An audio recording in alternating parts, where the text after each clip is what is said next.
Before I get into the specifics of the grammar rules for modifiers, let's talk about how this rule fits into our main strategy for SAT grammar, which is to predict the question.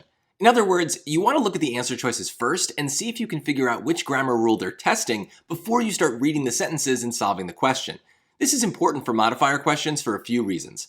First, if you're just answering based on instinct and how the sentence sounds, you will probably find it very hard to hear the right answer. In fact, the wrong answers for modifier questions sometimes sound better than the correct answer. Luckily, it's easy to predict the question because the answer choices totally give away the modifier rule.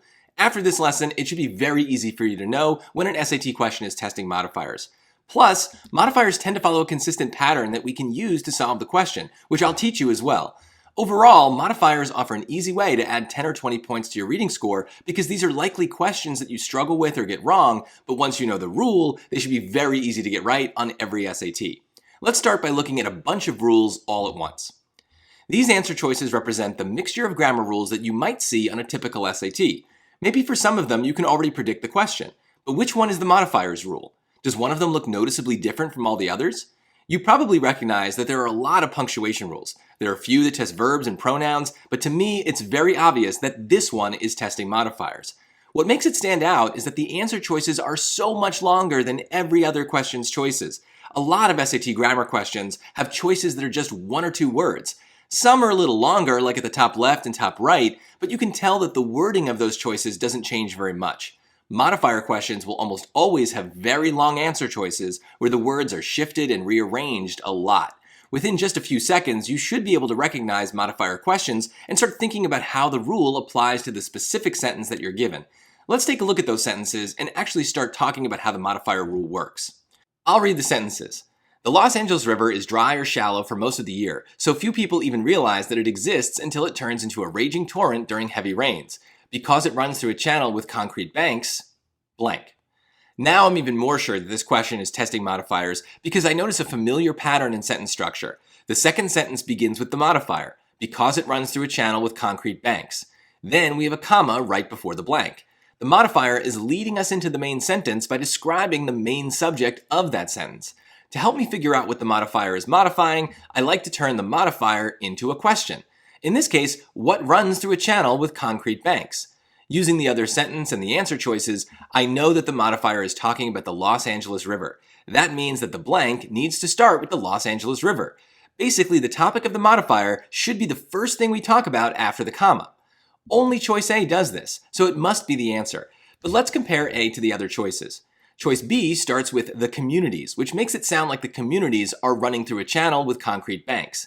Obviously, that's not what we want to say, but this is what makes the modifier rule tricky when we just go by instinct.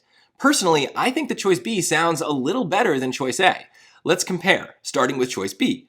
Because it runs through a channel with concrete banks, the communities along the Los Angeles River are at less risk of flooding during storms. And now A. Because it runs through a channel with concrete banks, the Los Angeles River poses less of a flood risk during storms for communities along its course. To me, choice B sounds a little bit more natural and it's shorter, but it's definitely wrong because the modifier is leading into the wrong thing.